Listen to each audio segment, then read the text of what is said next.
my lifelong dream is to be in my own Muppet movie because Muppets are awesome. Anton, would you help me kickstart it? Absolutely not. Why? Because fuck Kickstarter. Let me put it this way. Fuck crowdfunding in general. It's the worst way to get a product started. And it's anti-consumer. It's just the worst. I was going to make a list, but I couldn't do it off the top of my head. But no, here's the thing. One, it's not America. It's not American capitalism, so I hate it. Right. It's different and scary. No, here's the thing about Kickstarter. I like the idea of crowdfunding something as long as there is a guarantee you're going to get a return on your investment, which is the exact opposite purpose of Kickstarter. The whole idea is that you're not getting a guarantee on your investment.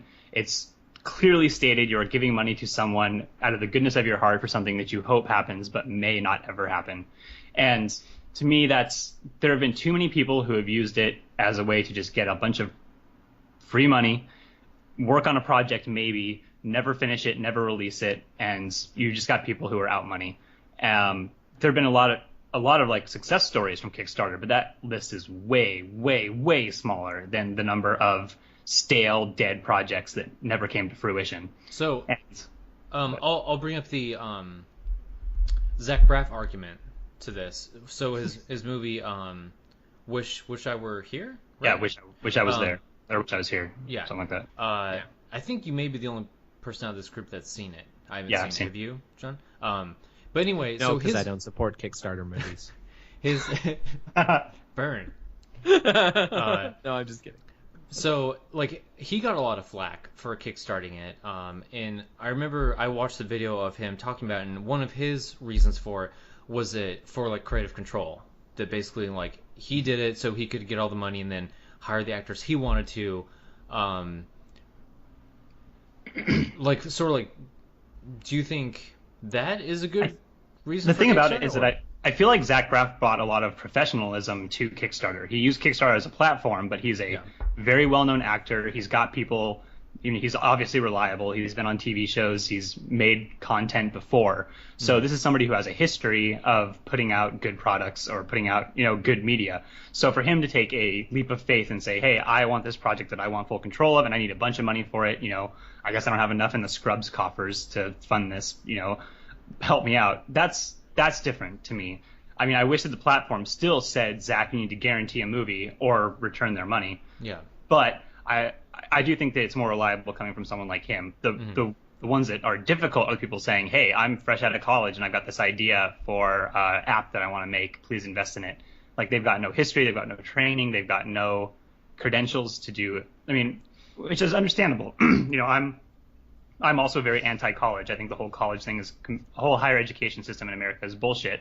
So that being said, I think people without degrees should have every opportunity to succeed as well if they're self-taught and self-trained and can go out and learn something on their own and deliver a good product. But Kickstarter reinforces bad habits, and it reinforces people not having deadlines, not having any sort of commitment to be stuck to. So, okay, God bless you. I'm going to hop in now. Okay, so here's the thing. I know that, like, every time you and I disagree about everything, I always start my argument with saying you're not wrong. So I know that that's, like, tired or everything, but I'll say it again. I understand. I understand all of your hesitations. That being said, if you buy into a Kickstarter thing and it ends up not happening, you're a dumbass and you shouldn't have invested in the first place. Buyer beware, sort of. Exactly. No, because no. And this is why, is because you can tell the difference. As someone who is regularly on Kickstarter, and I am, always browsing, there are projects where it is obvious that the people who are working on them are lazy, sloppy, slack-jawed yokels who are never going to come out with a product. And then there are other people who make promises about dates for prototypes, who do demonstration videos, who show, like, we are going to do a weekly blog about updates, about hang-ups, about everything. We're going to be completely honest about, from beginning to end, the production line of our product. And if you believe in something and you see that they have that level of commitment to it, it's a pretty good bet that you're going to get a final product. That being said, you're right. It's not a guarantee, and you can still get burned. Absolutely. Yeah. And I do definitely believe that the most important thing you can do with an investment is get a return on the investment. Otherwise, it's not an investment. It's throwing money away. You know what I mean? Yeah. But it's just like, we now live in a world, and I love that we have created this world where, like, if you're a really talented musician, you can get your music out there. You don't have to be on a label. There are millions of ways that you can get music published so that eventually you might be able to get paid for what you do. At the beginning, you're probably not. You're probably just going to make music because you love doing it, right? Same thing with movies. Same thing with comedy shorts. Same thing with everything. And I feel like product design and product delivery, whether it be apps, video games, new tech, whatever, that, like, Kickstarter is a way to make that a reality so that people who don't have, $200,000 to start up a company can make a product that they have had a dream to do it and then get it funded. So I think I fall, again, sort of in between you guys. I think Pick a side, you pussy. I think a small percentage of Kickstarter, I'm glad it's there for, like, Zach Braff's movie and, like, a couple other things that I can't think off the top of my head. I don't know what that is. But I'm glad Kickstarter exists for them. But I feel like 90% of the stuff on Kickstarter is just shit that maybe shouldn't be brought into existence in the first place. Yeah. / people just wanting money. Like, did you guys hear about this, like, vessel thing? No, like that vessel drink thing. I want to say it was Colbert Report did it. But so it's spelled goofy. It's spelled VESSYL because it's a startup and has to be, like, snarky and cool. Right. And all it literally is it's like a super expensive bottle with an LED display thing, and when you pour drinks into it, it tells you what that drink is and calorie counts and stuff. So it's exactly like a bottle for every beverage out there. Okay. And because of, like, crap like that on Kickstarter, it got funded. Right. And my stance is pretty dictatorship, like, where just because of that one piece of crap thing that got funded, I would say scrap all of Kickstarter. It's not worth it. But if you guys want to just work hard and maybe your stuff will get made. But this is the twilight argument of capitalism, right? Like, we live in a society where people cast their vote with their money. Mm-hmm. And if something gets funded, it proves that there are enough people that want it, but people that they'll pay for it to get made. Kickstarter Agreed, but it doesn't matter. Kickstarter could be the line between where we're at and where we should be. Because, I mean, where we're at right now, if you don't have the money to do something like make a game and you've got a really good idea and you want to do it, the only way to do it right now is to work a normal 9-to-5 job, save money, and do it in your free time until it's ready, and then take it somewhere to present it. Like, that sucks. That's a really, really shitty way.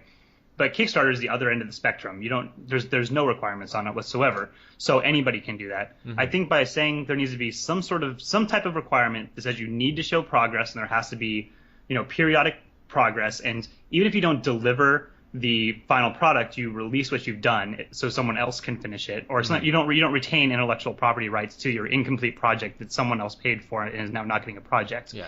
By having that requirement, it would weed out a lot of the people who are just fishing for money. Right, but at the same time, it's what Ryan said. It's the whole caveat emptor thing. Buyer beware. Like, don't fund stupid projects that are slackers. You know what I mean? Like, government agencies that make sure that we don't. I mean, buyer beware is still in effect very much in today's economy, but we've got a lot of regulatory agencies that come in on certain products or certain lines of, certain types of products and say we're regulating this in a certain way, because we want to make sure that buyers are getting a decent product, or they're going to get a product that's not going to kill them. For example, the Food and Drug Administration. Which, I mean, agree. Is that a whole other argument? Absolutely, because they're complete shit anyways. But it's just like, I feel like we need Kickstarter to be exactly what it is, which Kickstarter is the 4chan of product development. It is, yeah. We need something that's totally unregulated, totally up to the people. Like, it needs to be by, of, for, and everything of the people. You know what I mean? Well, right. Wasn't there, like, a grilled cheese sandwich that got, like, a couple $1,000s? Because there's a guy who was like, I just need money, doing something like that. And it's like, there's stupid crap like that that's going to sneak in and will get funded, because I agree, people are retarded, especially people on the internet. They do dumb things. We've established this before. But then we also have really cool products that come out. We have really cool games. Like I said, Skullgirls. Ryan, it's a fighting game. You should get it and play it as soon as you can. But I know you love fighting games so much. But there's the Scully helmet that just got funded, and they're going to be releasing and everything like that. And it's like, Yeah, it's another iceberg thing where like the great products are this tiny little thing that we see, and everything that you don't see is all the shit that either is a crappy product that gets developed, or it never gets developed, or there's no progress or anything like that. And it's just the way things are. Yeah. I mean, I don't think we need to try to figure out how to fix Kickstarter on this podcast. But I don't know. Like, our opinion holds a lot of clout, Ryan. I don't know. I don't have a solution for this. I don't like Kickstarter, but I don't necessarily think it should go away. I just don't want to hear about it ever, and it's all over the place. Right. It's like every tech website. It's like Kickstarter, my dildo my butt project. Right. Which I'm sure that there is a Kickstarter called exactly that right now. Just got like 20 million venture capital shit. Right. But at the same time, if that was your dream to make dildo my butt, that would be the best place to do it is Kickstarter. Yeah. I think people should have to go to the government, tell them what their dreams are, and people like the people who make like Vessel and Tickle My Butt should then be put into the military. Right away.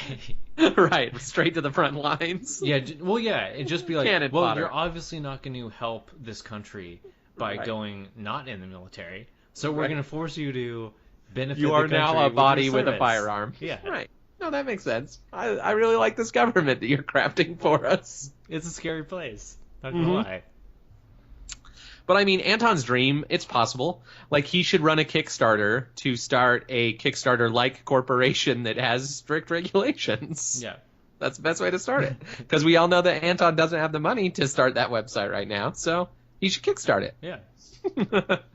I don't know. Like, I have been a member of several, like, maker groups and hacker spaces, and that idea is very akin to the maker DIY crowd, right? Because everyone who has ever been a member of a maker space or a hacker space or anything across the United States thinks that they're the smartest person ever and that they have these brilliant ideas that no one has ever thought of. And for people like them, Kickstarter can be a dream come true. It can be a way that they can get funding for a project and whatever. That being said, most of them aren't nearly as smart as they think they are, and their projects are dumb, and there's usually already a solution out there. Like, I read a whole article about, just today on Reddit, there was an article about everything that's wrong with Kickstarter, and they were talking about this guy is trying to invent an air umbrella. So it's basically this big, long, it looks like a giant dildo, like straight up. That's the best way to describe it. Yes. And it's this huge thing full of lithium-ion batteries, and basically what it's going to do is blow air up. So it's literally an air umbrella. So when it's raining, you turn it on, and it like makes a little dome above you that keeps the rain off you. Was this and new? They were Because saying, I could have sworn I read something about this like 10 years ago. Maybe you did. I don't. You were reading the Blade Runner archives. But yeah, you're right. That was in my sports almanac. I found that the future 30 years from now. Right, and Anton, like, I know that I haven't known you for a super long time, but of the things you've said to me, that might be the thing that has stuck with me the most, is that tech should solve a problem, right? Yeah. And an air umbrella does not solve any problems. That being said, it's creating problems because there's going to be a ton of waste. The battery on the more expensive one lasts 30 minutes. What? Just because it's so inefficient. So it's like, let's hope it doesn't rain more than 30 minutes. And it weighs roughly 2 to 5 times what a normal umbrella weighs.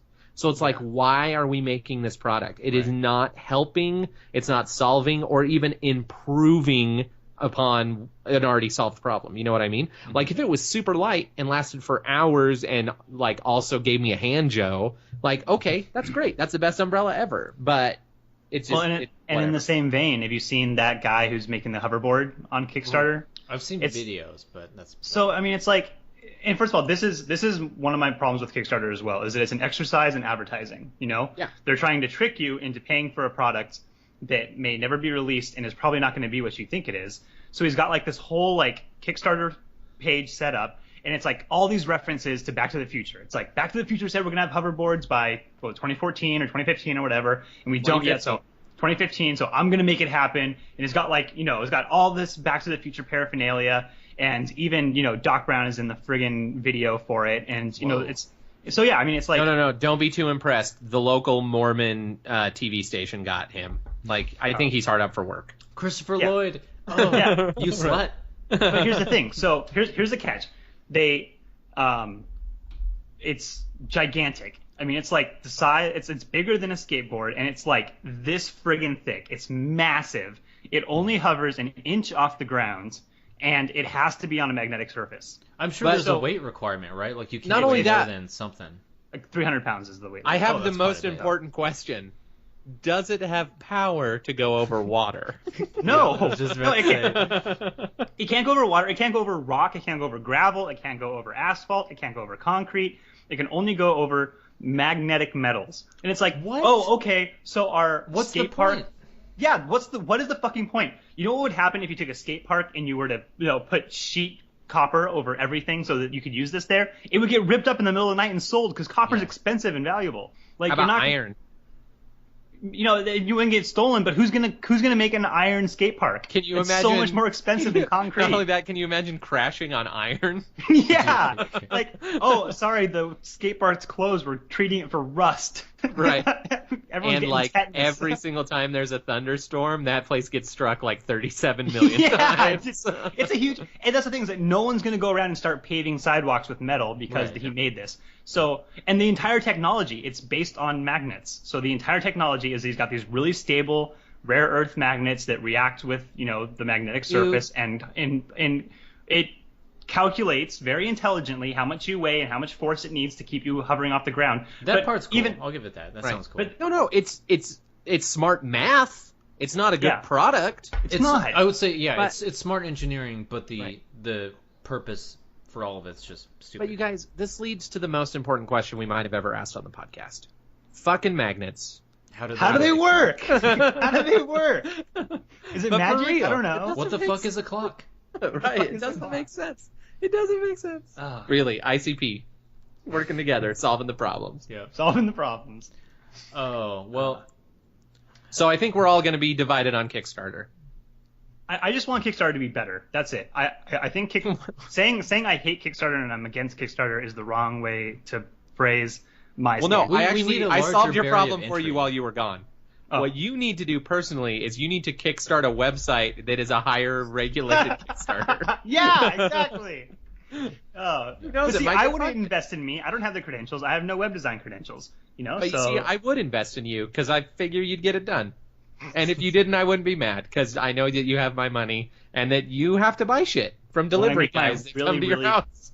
when I make my really, really convincing advertisement where I use lots of special effects and editing, I'll need a clip from you saying that you believe in me.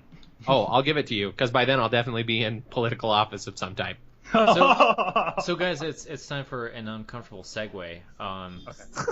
Couple days ago, one of my coworkers went to the bathroom, and the guy in the big stall, like the handicap stall, just went like full nude to take a dump. To do a twosie. Yep. To You know drop what? a I gotta deuce. say that Take the kids I to don't the think pool, that Browns that's the Super Bowl. That's probably not proper to do in public, but nothing feels better than a naked shit.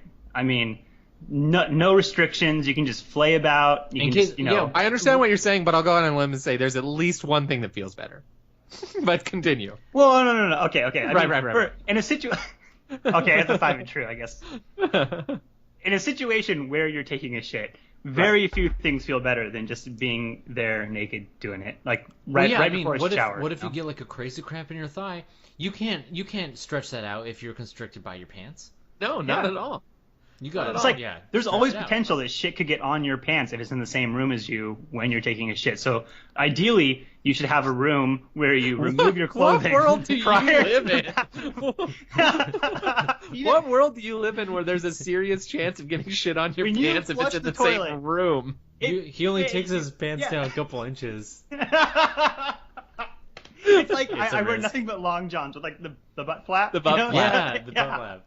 So Yep. no, but Well- like microscopic poop particles, man. Like you flush the toilet. They're in the bathroom Everywhere. regardless. They're Well, in so the I'm kitchen. saying, They're leave in your clothes house. outside the bathroom, so it's not an issue. Hide your kids. Hide your wife. Yep. Poop particles are everywhere. It doesn't matter. Everywhere. It doesn't matter. No, but this same vein, if you will. When's the last time you guys went into a public bathroom and someone dropped their pants to their ankles to use the urinal? Dude, I Ooh. kind of wish, like, I don't want to see it, but I want to experience it, but I don't want to be there, which makes no sense. But Right. if I've ever seen that, it's been a very long time since I've seen someone do that. The only thing I will say is I have seen it very recently. Oh man. Very That's recently. weird. I don't. Maybe Utah's a different place, but Yeah. and the thing is it's like if it were like an 8-year-old kid, whatever. Yeah, like that's they're- the way some they're parents kids, teach the whatever. kids. No, this dude was clearly over 20, and I don't know if he was doing it to be funny or like ironic, Mhm. but it was a fairly crowded bathroom, and he went trousers all the way to the ankles. Did he with drop his- underwear? Oh His yeah. underwear also? Oh yeah. But then he has to go down and pick it up, and then it's like Yes, he brown does. eye possibility that Yeah. you could see that. Right. I admire his I courage, didn't. honestly. I admire his courage. I think he's a national treasure. He is. He is the He's the truest president. American hero. He doesn't give He's a any real American fucks. hero. Yeah. In Ryan's future government, he would be put in the military for his Yeah. actions because he is Put him America's truest Secretary hero. of the Treasury. Yeah. I want him running the money. Secretary of Defense, right there. Yeah. You want him to run the money? Really? I don't want his hands anywhere near the money. Defense? The money's already dirty. Defense is money. No, he said treasury first, Oh. Ryan. That's the Treasury, yeah. Yeah, I don't want those hands on my money. Like, what should we do? Our military is stagnant. Let me see what the brown eye sees. And he goes to the bathroom, comes back, could and replace comes back with our- a plan. Could It's like replace the our Eye of useless paper Sauron, money a brown with Eye of Sauron. brown eye coins. He pulls down his pants and it's just like, I see you. Oh my god. This is the worst. Oh, but this is, while we're talking about uncomfortable bathroom segues, how do you feel about the guys who carry on full conversations with their wives while they're taking a shit? Nope, dude. No. The rule for No. men should always be the same no matter where you go, where it's you don't look beneath, like, your chin. It's always you look straight. You don't look anywhere else. And no talking. Ever. No talking. That's the number one rule. If you're having a heart attack, it doesn't matter. You don't talk. You stumble out of the bathroom and then say, help Yeah. me. Like, you should walk out of a men's bathroom into a library and say, it's fucking loud in here. It's so Yeah. loud in this library. I need to go back into the silence of that men's bathroom where it's a perfect, pristine, quiet environment. There's no bonding. There's nothing needs to happen in a men's bathroom. You need to walk in, you need to do your shit, and you need to get the fuck out. Yeah, if you meet someone Immediately. you know in the bathroom, you don't know them. They're Polite complete nod. strangers. Right. I like that. Nothing drives me more crazy, and it's usually at airports. And a guy will walk in on the phone, sit down, Dude. and he's like, yeah, honey, I'll be home soon. And I'm like, with the sound effects, like, are you kidding me? At That's- least pretend that that's not what you're doing. Right. Jesus, man. Tunnel, and I'm back. Right. Oh, wow. Bathroom etiquette. This I'm is not sure important I've stuff, you guys. experienced person on the phone on the can, dude. I always hear horror stories where, like, you hear him say, like, hello, and the other person in the stall's like, what? You know, like, think they're talking to them, but never Yeah. had that. I've been in the situation where I've been in a stall and heard the person next to me in the stall, like, etching things on the wall. Really? And I'm kind of like, really, I would only do that if it was completely empty. Like, Oh, yeah. I'm not brave enough. Like, he doesn't know that I'm not a person who works at this establishment. Like, I could be in there to narc on him, you know? I'm not. I don't care. I don't give two shits one way or another. It's just but not smart. that's ballsy. I mean, Yeah. I wanted to wait till he was done and go see his artwork, but I had to get in and get out. You know, it's the rule. So I'll go right. back later. Oh It's my gosh, Red Robin there- at the airport. We have brought up so many more things now. First of all, first one, have you ever had the situation where you walk into the bathroom and there are two people in the same stall and it's clearly not a parent helping a child? No. Ooh, no. I've Yeah. not Oh had yeah, that pleasure. we had that happen at work and it was two men for sure. And it was like, okay, whatever. I couldn't identify, so I was out like Flynn. Don't care. Yep. It doesn't matter. They just carry Um, lube with them. They must. Yes. And then the other one, You just knock on the other stall one? door and be like, room for a third? No, because they'd be like, oh yeah, totally, get in here. We haven't mixed it up that way in a while. Please come in. Welcome to our abode. Actually, you'd be number 4. Get in here. You can't see the other guy. He's squatting on the toilet. Oh shit! I forgot the other thing I was going to bring up, but it was other bathroom protocol stuff. Nah, I forget. Because I've definitely worked at places and caught people doing weird stuff in the bathroom, like drugs, and just had to be like, "Listen, I'm not going to call the cops. Just get the shit out of here. Like, I don't want to have to clean up this bullshit and get in trouble for it." I think the most amusing part about my time working at Best Buy was that they did not hire janitorial staff. It's like, if you got hired in the warehouse, they didn't explicitly tell you this, but in addition to working in the warehouse and moving boxes, you're also the official shit cleaner upper. Like, whenever somebody really? would, like, shit in media. Like, would always be like, hey, someone from warehouse, come clean this shit up. Like, he'd be like, oh, what is it? And they're like, no, literally, come clean this literal shit up. Someone took his shit next to the lost DVD set. Yeah, we had a guy that we like slowly caught on to the fact that he was like breaking into the Maxim magazines and then taking them back into the book section and relieving himself, basically. In a book section? Like not going to the bathroom? No. Whoa. Yeah. He brought his own tissues, though, which was nice, but he left the tissues there, which wasn't nice. Fucks him in Yeah. So basically, it was always whenever we saw him, it was one person's job to follow him. Because he obviously wouldn't do it if he was being watched. Right. So he would just, like, wander around. And I remember this one time, like, it was clear that he was mad that, like, we wouldn't leave him alone. Because it's like, we all know what's going on here. He's going to get he blue just, balls, like, kept dude. flaring Leave him at alone. me. I know, poor guy. Oh, I remember my other bathroom etiquette thing. So there's this guy at work right now. And clearly, okay, so the thing that should take the longest ever in a bathroom is pooping. Right. It takes longer than peeing. It's just a thing, right? Yep. That being said, Don't want to blow. you sit down, you shit, you clean up, you're out. Yep. That's it. In In and out. dilly dally. This guy has been known to spend over 2 hours. Dude, your legs would fall off. That's what I think, Hell. but we have clocked him over 2 hours. And it's like, why would you choose the shithole to be your area of relaxation? Well, Maybe I you guess, guys are really mean to him, and he needs to get away from the bullies. And that's where he eats his lunch. The only thing I can understand is there is something kind of badass knowing you're getting paid to drop a deuce. There's apps that you like clock when you go and when you leave the bathroom, so you can see how much you've been paid in your life Of course there is. to poop at work. Yeah. I mean, I don't know. I bet that app. I bet that app. Is Kickstarter. Yep. So. But 2 hours. Oh. 2 hours is ridiculous. And then, so my buddy that I work with, my roommate, also works at the same place, and he overheard they were talking about like improvements that we could make to the bathrooms to like just make them nicer because some of them were kind of jank in And my he building. was like, a cot? No, he was like legitimately. He was like, we should put TVs in there. No. You don't need TVs in the bathroom. Nope. You should not be spending that amount of time in the bathroom. Nope. So this is Getting my it out. second Red Robin bathroom story. Oh, jeez. But I don't know if you guys go to Red Robin ever, but the Red Robin that I go to is next to the airport up here in Portland. They've got these TV screens that are in the walls above the urinal. But the thing about it is like when you're up there using the urinal, like it's this fucking far away from your face. Like it's like 2 to 3 inches in front of your face. Yeah. And it's like a 15-inch screen, you know, so it's like a decent sized resolution. You can't see anything. Even if you wanted to, you'd have to like do this awkward like lean back while you're peeing, which you can't do because the person next to you is going to think you're looking at their dick. So Right. like the entire exercise in installing those TVs was pointless and a waste of money, and I don't understand why they did it. Right. I have a sort of funny story. So, one of my first nights in New York, I went to like a small bar, and I wasn't quite used to how everything there, you know, because land is, you know, so expensive and everything's like so small. So we were in a bar. I went to the bathroom, and the bathroom was literally, you know, probably like 4x4, and on one wall was a toilet, on the other wall was a urinal. And one guy was using the urinal, and I opened it up, and I was just about to shut it, like, oh, sorry, like, someone's in here. And as I'm shutting it, he, like, turns around just a little bit and goes, I'm not going to look at your dick. And then so I took a piss in the toilet, and all was well. I'm not gonna look at your dick. Yeah. But if it's 4x4, that's close enough. You could have had butt cheek touching. There Yeah, was it's no like- touching. Right, there was, but I'm saying that's close enough. That's close, yeah. If one person bends over, there's going to be a little touching. Yeah, if this dude would have been, like, you know, like 6'5", like 350, I wouldn't Right. have been able to sneak by without any physical contact. But Right. But he was a skinny fella. he was a skinny fella.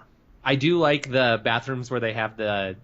Okay, so if you ever want to read the most futile Wikipedia article ever, look up two-way mirrors. Okay, so we're all familiar with what they are. They're the mirrors that they use in like detective shows, Yeah. where you can see through one way, but the other way it's a mirror. If That's you look one at... way. Oh, yeah. Go ahead and look at what else it's known as.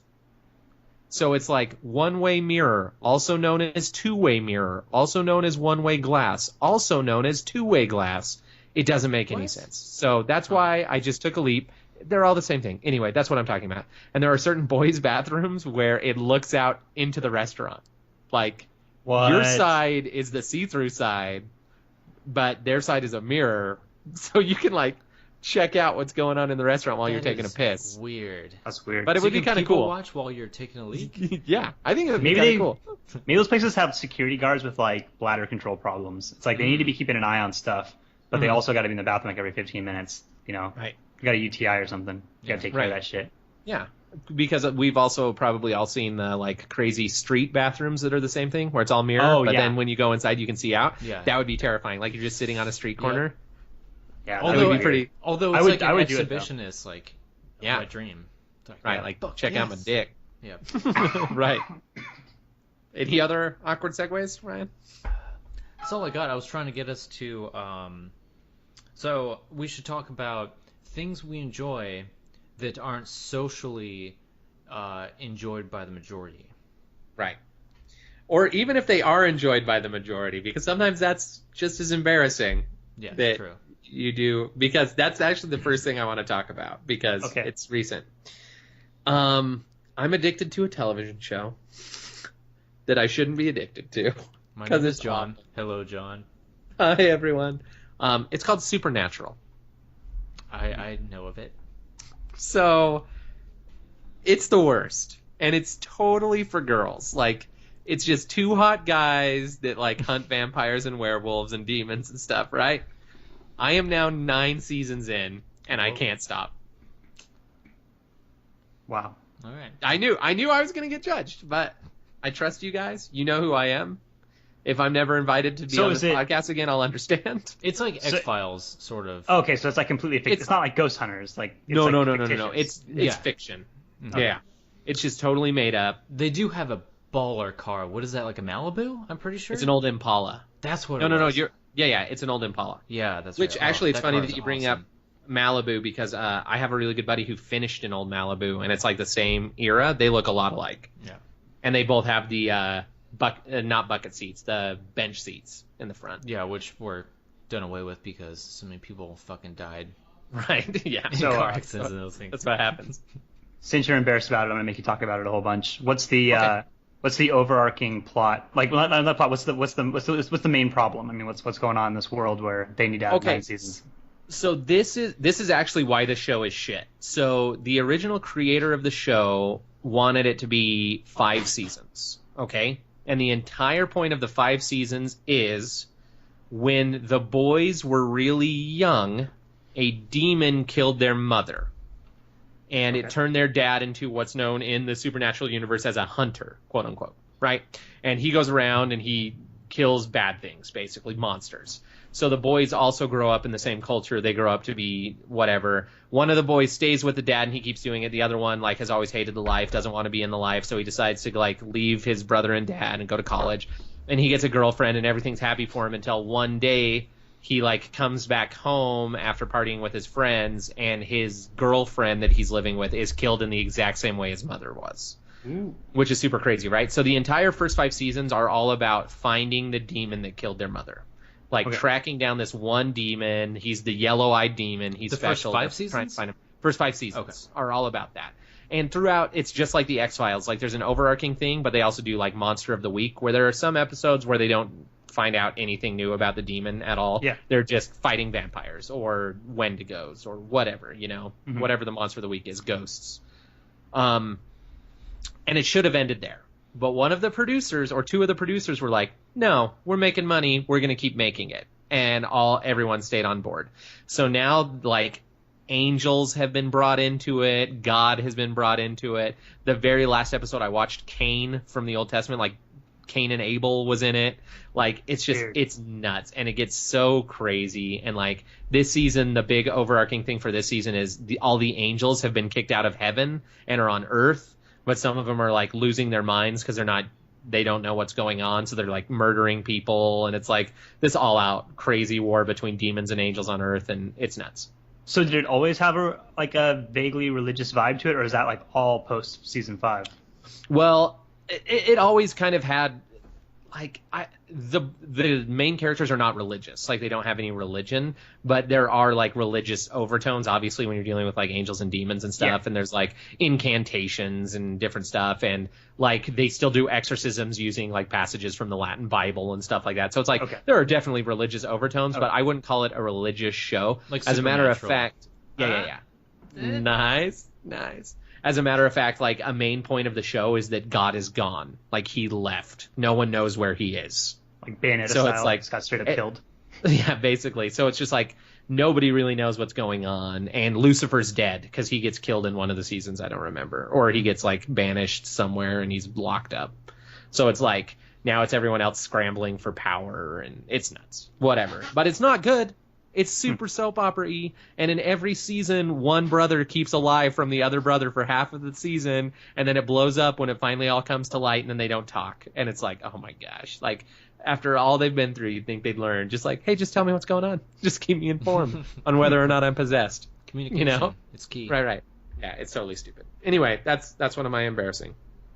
One tiny embarrassing thing in my vast ocean of embarrassing things. So, my thing is that I love reality TV. Like, it's my jam. Like, when I set up my new media center, the first things I added to it were Survivor, Big Brother, Real Worlds, all the cooking competition shows, all the singing and dancing competition shows, all those fucking shows. I love all that shit. I eat it up like it's goddamn. So it doesn't matter. Best. Like, you don't have like a handful of reality shows. It's basically just like anything in that genre. Anything in that genre. I mean, I got my favorites. Like, Survivor is my favorite show, period. Like, it's the best show on TV, and I'll argue it to the death with anyone. It is a masterpiece in TV filmmaking. You've got to love the Probst. Gotta love Probst, dude. Probst is he's on my list. You know, the list of people you could like have dinner with, living or dead. He's like number one on my list. That guy. Oh, I didn't think that's the list you were talking about, but okay. No, yeah, that's yeah. He's on my exceptions. My list of exceptions. He's not on my exceptions list. But okay. But even beyond that, like, I love anything reality TV. Like, you know what? I watched the shit out of Jersey Shore, and that was a good show. I don't give a fuck what anyone says. It was so entertaining, and I loved watching those stupid idiots get themselves into stupid idiot situations every goddamn week. Like, and you don't watch it because you want to be like them. You watch it because you're like, man, I'm so glad someone had a camera around these morons when they did all this stupid shit. And I can now sit here with my popcorn and my Diet Coke and watch it and just have the best time. Anton, it makes so much more sense why you think everyone in America is retarded now. It makes so much more sense. But I've seen a large cross-section of the United States through reality TV, and I know they're purposefully casting people who will be entertaining, and usually that means people who are dumb. And not people always. Act a little differently when they know cameras are on them. But, yeah, absolutely. And you know what? And I will say I don't like staged reality TV. I mean, there's a lot. I mean, like Jersey Shore is an example. That's on the edge of being staged. Like, I know there's a lot of it where they've got the producers in there telling them to do certain stuff at certain times so you can get certain reactions, but there's still an element of the general public that's not involved in it. Right. But it is pretty scripted. But there are reality TV shows that are entirely scripted. Like, they're not real people. They're fake names, fake backgrounds, completely set up for this now fictitious show that's supposed to be emulating reality. I usually don't get too much into those. But like Lost. Just kidding. Yeah. Oh. I'm just kidding. Do not talk bad about the deceased. So was that a double entendre joke? Sort of. I'll admit, like, I watched a lot of reality TV. I guess this would have been in like 03 and 04 when I worked at the news station, but it was mainly because I got paid for that shit. But I enjoyed the shit out of Amazing Race. That probably would have been like season 1 and 2. That was great.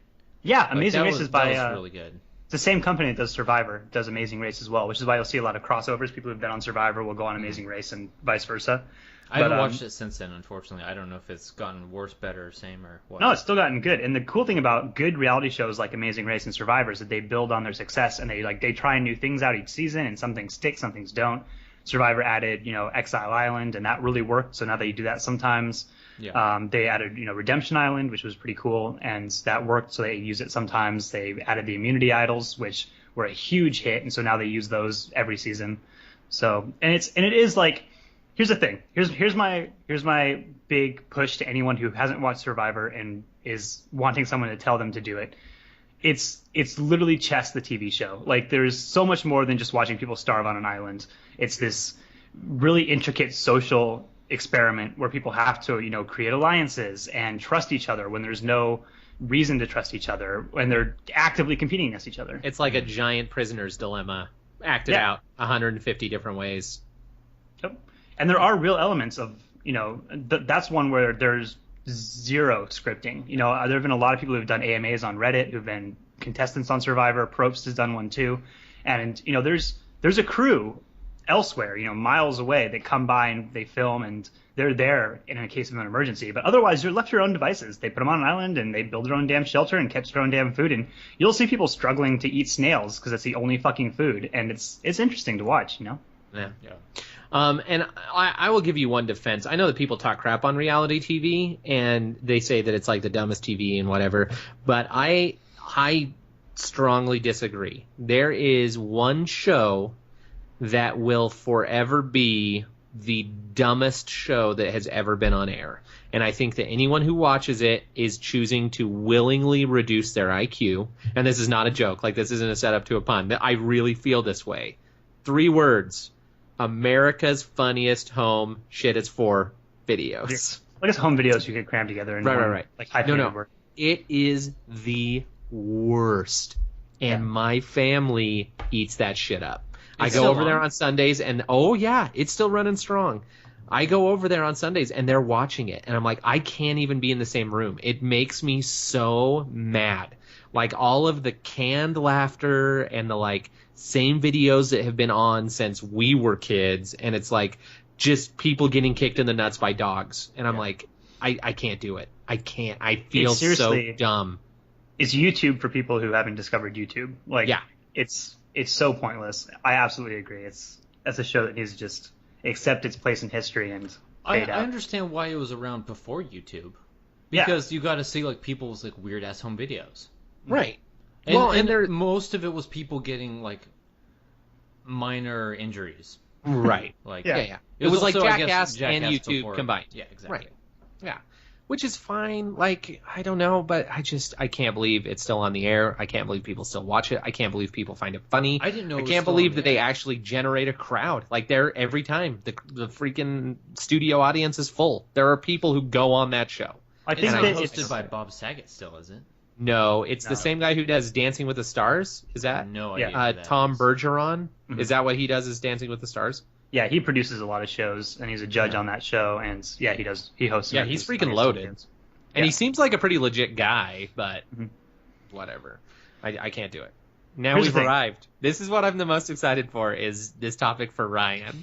Because I don't know how he's going to handle it. So, I mean, like, I don't have anything to hide. Like, if I like something weird, like, I don't care about people's opinion. If I enjoy it, like, fuck them or whatever. So I really am not sure. I was kind of struggling to think of anything that might be weird. Like, the only thing I've come up with, like, a couple things because I think I need to combine them so that I can equal something, like, sort of weird. But one is, so you know how people seem to, like, cling on to, like, a certain genre of music, like, during a certain period of time? Yeah. You know, like, if, like, you had, like your dad or something, like, won't listen to anything but, like, 2 albums of Fleetwood Mac or something weird. Like, right. You know, that's just his thing. I don't fully understand it, but I listen to music for many hours per day during the workday, and most of the time on my weekends I just, like, listen to music all the time.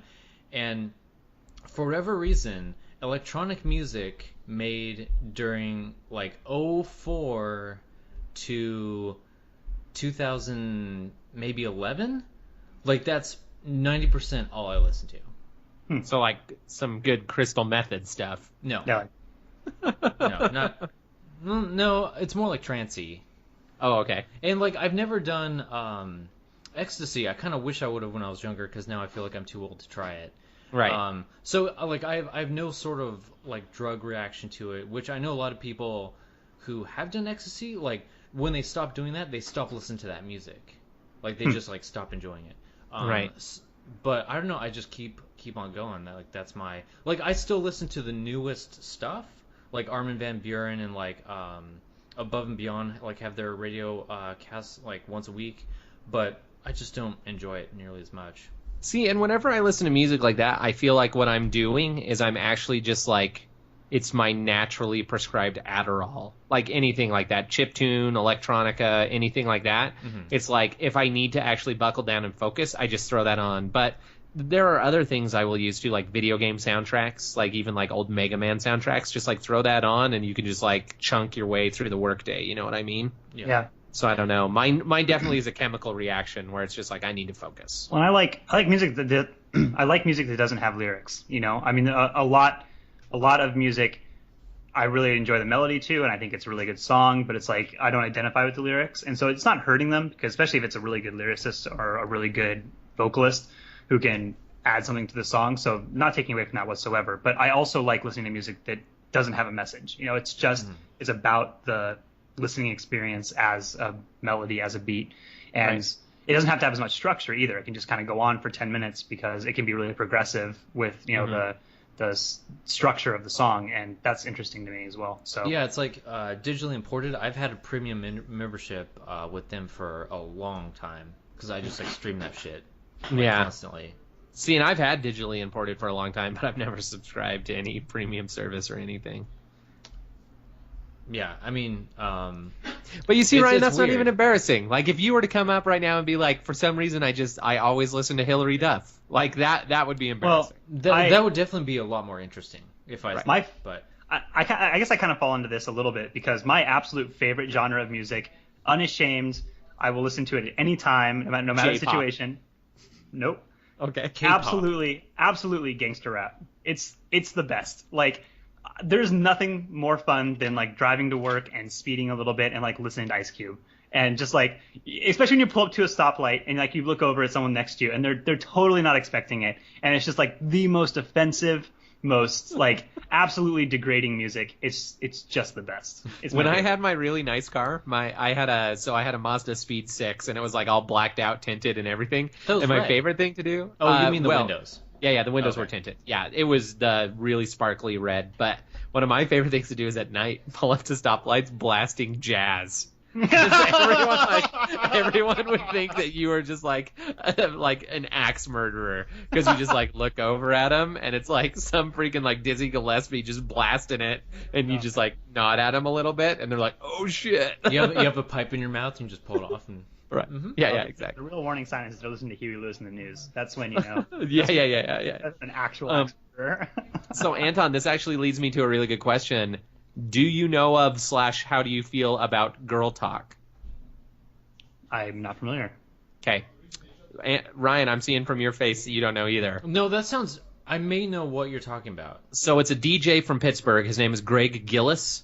And he does entire albums that are just a mashup from start to finish, where he just uses samples from all sorts of different musics and just tosses them together. Like, I would recommend, I like his older stuff too, but I think his newest release is obviously his strongest because it's like all of his experience and everything all kicked in. It's called All Day. You can download it for free, like from his website. Go grab it. It starts out like it opens with a mashup of Ozzy Osbourne's War Pigs. I guess that's Black Sabbath. That's back when it was Black Sabbath. Yeah, Black Sabbath's War Pigs and I don't remember what the song was actually called, but it's the Move Bitch Get Out the Way song. Oh, yeah. Mashed up together. That's awesome. You have to listen to Girl Talk because honestly, it took me a really long time to get into rap. Like, I always was just like, oh, it's not music, it's crap, like, it's whatever. I could listen to Girl Talk every day, all day for the rest of my life. So it's so good. I'm going to go ahead and do a couple promotions real quick. So I enjoy Pogo. He has a YouTube channel where he like remixes like a lot of Disney stuff that's really good. DJ Earworm does mashups. I think it's once a year. Like he does like 2012, 2013. Oh yeah, and the best of 2012. Yeah. Yeah, and he finds like sort of like a common theme between like all of like the top hits and mashes them up.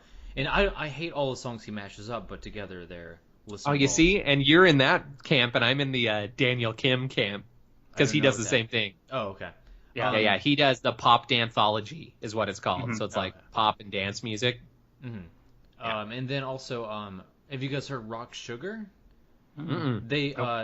They're just like a rock metal band, and they do mashups of like two songs, like Metallica and like someone else together. And That's way cool. good.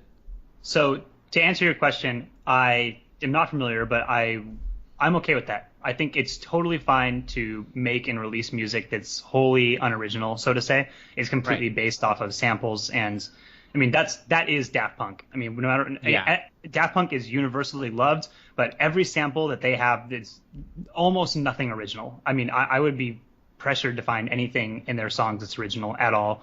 All the beats are beats that have existed. All the samples are directly taken from other songs, you know. So I'm totally okay with that as long as it makes something that's good to listen to. You know, I mean, I think music is one of those fluid genres where if it's good, it's good. If it's bad, it's bad, and I don't really care where it came from. You know? And that's the one thing that I love the most about Girl Talk is like other mashups. It's like you can tell that the bands are like struggling to come up with enough mashups to make enough tracks to build like a whole album. Literally, Girl Talk's album starts at minute 0000, and the mashup does not end until the end of the album. It is one fluid track. There's no breaks. Like it just flows from one track to the next. And it's awesome to see the way that he progresses from one song, and it'll speed up and slow down. But I mean, it's just like you're listening to like Ludacris rap over the Jackson 5. Oh, and it's awesome. I may have something weird I just thought of. Excellent. So, as you guys know, and maybe our listeners, the 5 that we have, I'm a pretty big. Hi, Netherlands. I'm a pretty big movie fan. I'm a pretty big fan of Darren Aronofsky, although I'm not a big fan of his version of Noah that he just made. It's an alright movie, but I wouldn't have made it. But he made the movie The Fountain, I think in 2006. And I don't know what it is with that movie, but I saw it in the theaters in 2006. Got it right when it came out on DVD, and for a couple years I pretty much watched it like once a day, like every day. And I've probably seen that movie, like not joking, probably like 1,000 times. I've also bought the like graphic novel version of it, and I've tried to like watch any like interview from him trying to like shed any more light on that movie, but I'm sort of obsessed with it still. I think that's fine. I still think that it's Clint Mansell does the music, right? Yeah, as well as most of Aronofsky's films. Right, with the Kronos Quartet or whatever for Requiem. Ugh. Anyway, the song in The Fountain, Death is the Road to Awe, is probably my favorite song from a soundtrack of any movie ever made.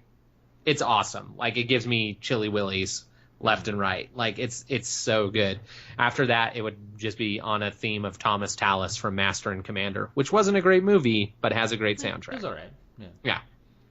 I do think you touched on a good subject about that Requiem for a Dream song. Oh, everyone, please stop sampling that song. Oh. So no one hasn't heard that song. No one needs to hear a new interpretation of that song. Yep. It's been done.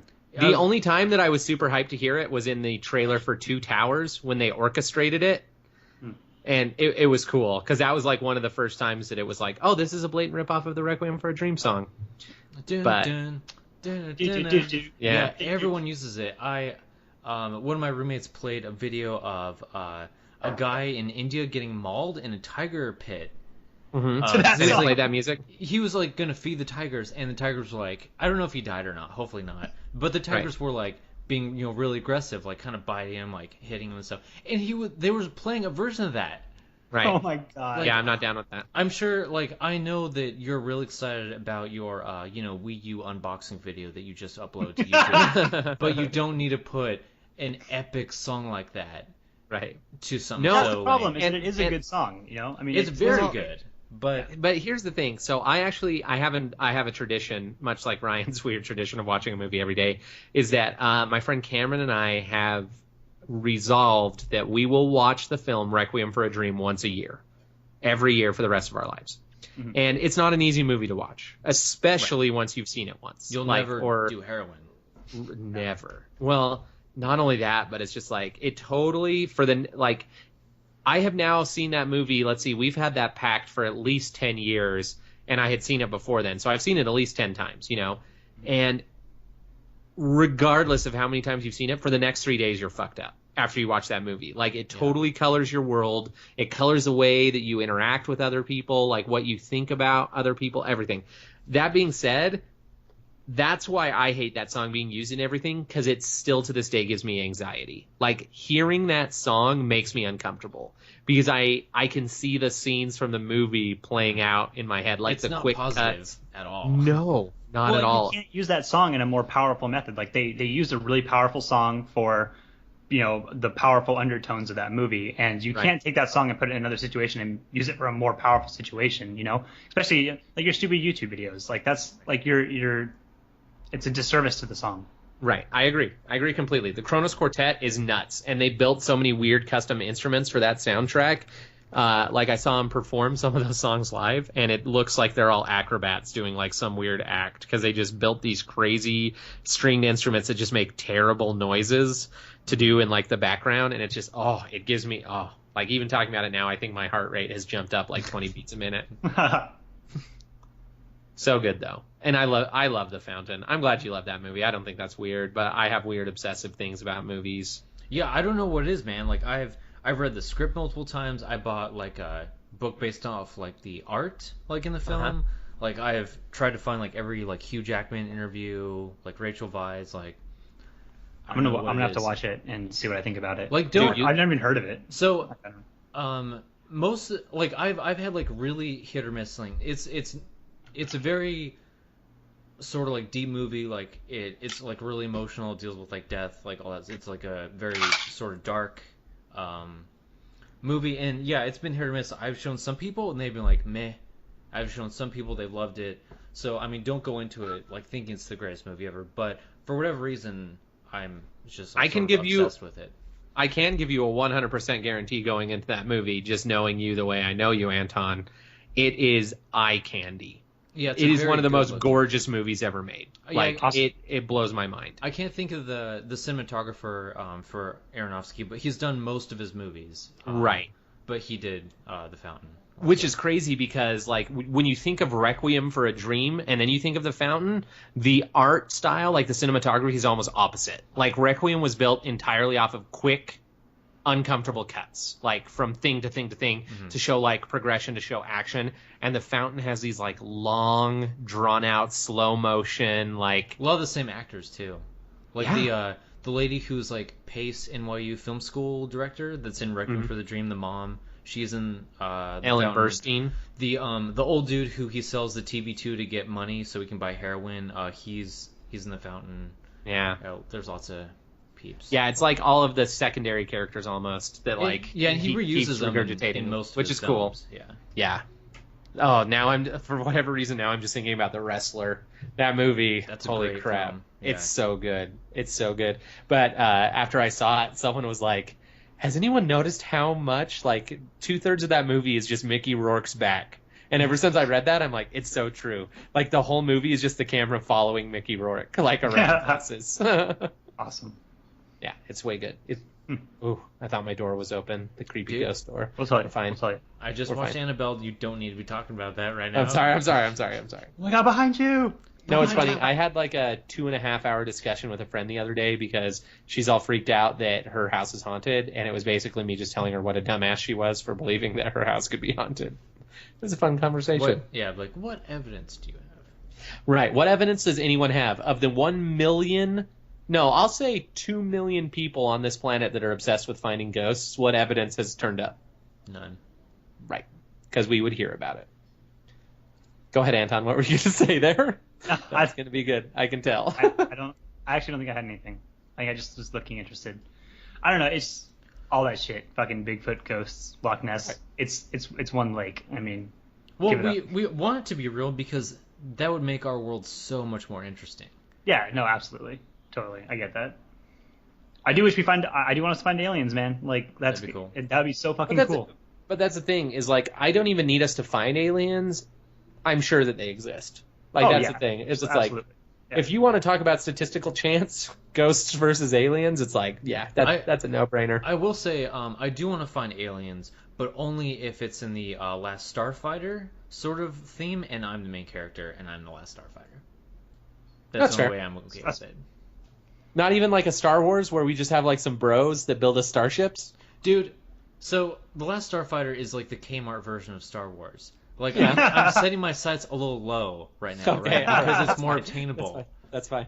I didn't grow That's up like- on that's like Tatooine me with two saying, like, moons. I want us to find aliens as long as it's like the Guyver. Whatever.